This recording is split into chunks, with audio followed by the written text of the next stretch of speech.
Hey guys, I'm Sean and welcome to my channel. And in today's episode, I'm going to be going to a place called Gigrin Farm here in the UK. It's a place, one of many places here in the UK, which is dedicated to the reintroduction, the helping of the breeding program of the bird of prey called the red kite. So they used to be at one point, they were almost extinct. There was one breeding pair, one working pair, one breeding pair here left in the UK, and with the efforts of local farmers and the community and conservation programs, these birds are now flourishing. So if you drive down anywhere in mid Wales, you'll see these birds at some point flying. You'll recognize them by that gorgeous fork tail, that red color as well, and it's just nice. When we were younger growing up, it would be one of those things where you were driving down the road, or my father would call me out of the house because he'd seen a red kite, and then we'd all come outside just to catch a glimpse of this gorgeous bird of prey, which was so rare not long ago. And then, as you say, through the efforts of all these people here in the UK, they're now flourishing. But anyway, let's go on with the video.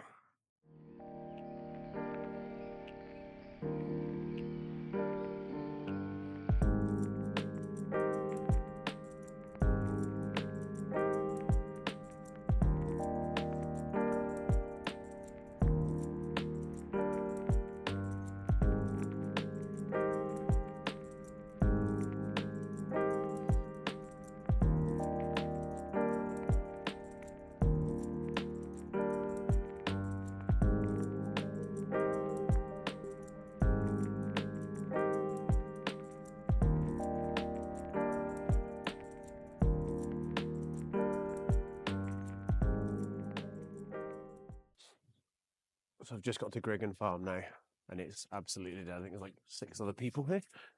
I'm just going around. I think, oh, nice little picnic area, bird feeding area just here, which is quite nice. So I've got all my gear in the bag, got my jacket on. I was going to go for a soft shell jacket, but it's absolutely Baltic today. Absolutely Baltic. And it's a little bit windy, so hopefully I'll get some good shots with the gusts flaring their wings and stuff, but we'll see what happens, eh? We'll see what happens. I was driving in and I could see them absolutely everywhere. They were all hovering around, flying. So they must be dead excited. And it's nice to see a bird of prey like that in this country, just floating around, which is fantastic. But I'm making my way down to the hides now. I'm in the big hide today. And apparently I'm the only one that's in there. So the bird feeding hide is... well, the bird feeding station's just down there and the hides are there. And then you've got the public viewing area here, which is nice. Which should be absolutely lovely. Yeah, this is gorgeous. Nestled right in the hills here as well. Beautiful.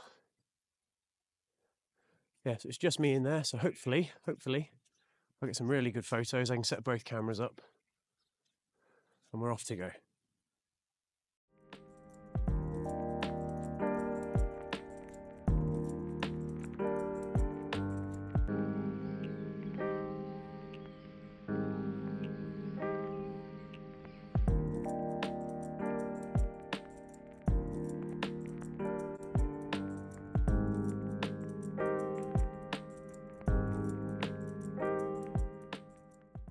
So it was at this point I noticed that the red kites were in the tree next to me, and the leucistic red kite showed up, as you can see here in this clip, and I shot it all out of focus like an absolute melon. So I'm going to have to go back and get that again. And as the birds were coming in, I didn't know which way to look, left or right, and I was trying to figure out what to do. I was so overwhelmed with what was going on, and I managed to get a couple of clips to start with, but I was just warming up. And then eventually I came round to a technique where I would just pick one bird at a time, like the bird in the clip here, and I would just track it, and then eventually that would do its thing. I'd be able to get a couple of snapshots, maybe a bit of video, and then I would pick another bird, and then I would go through the same cycle over and over again, and hopefully, I was hoping everything would be in focus.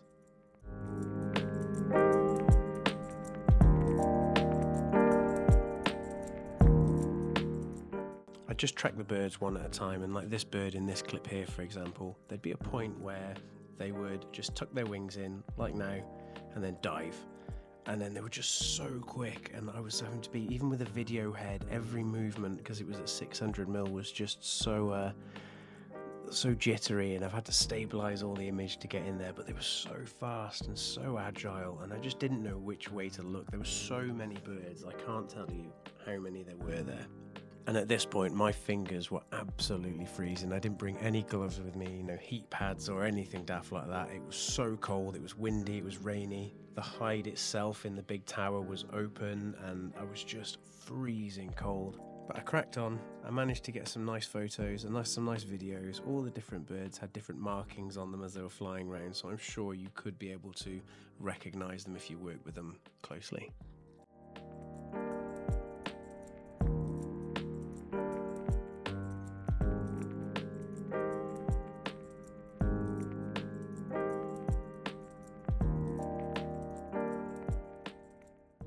So I had a great time at Gigrin Farm. I really enjoyed myself, and I've learned a lot about photographing and videographing these birds whilst I'm down there. And I think the three main takeaways for me is, I think with the weather as it was very dark, it was cloudy, it was rainy, and I was on the 200 to 600. It's got an f6.3 maximum aperture at 600mm, and I think I found the limitations of the lens itself, because the noise was quite high in the images. I had to do a lot of denoise in Lightroom, and I'm not a massive fan of doing that. I'd like to shoot at 100 ISO if I could, and super bright conditions, but I'm going to take another trip out to Gigrin Farm so I can redo it, hopefully on a sunny day. But that's number one.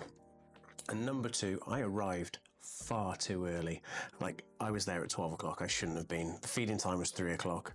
The birds knew this. I was there for ages and ages, and I was waiting, and I was thinking, are there going to be any here today? I was losing hope, and the next thing you know, they all turned up. So number two for me, turn up about 2:30, make sure you're there, set yourself up in your hide, and the birds will come without fail. And then number three, and this isn't a bad thing, but there were so many birds, I just genuinely didn't know what to do. They were everywhere. So in the end, I've sort of I would track one bird, and I would follow that bird around and around, and then eventually, or hopefully, it would do something. I'd be able to get a bit of video, take some snapshots, and go from there. But they're my three main takeaways. Now, you saw the images at the end of the video. They're okay. I'm not massively happy with them. I needed to edit some videos to get them up on here and get them on social media and stuff like that. But I will be going back on a sunny day in summertime. I'll be arranging to go down. I may do the same hide. I may choose another one. But if you can, go down on a sunny day. But on that note, thank you very much for whopping. And on that note, thank you very much for watching, and I do really hope you enjoyed watching it, and I enjoyed making it. It was a lot of fun, even though it was cold. But I'll catch you in the next episode. See you later.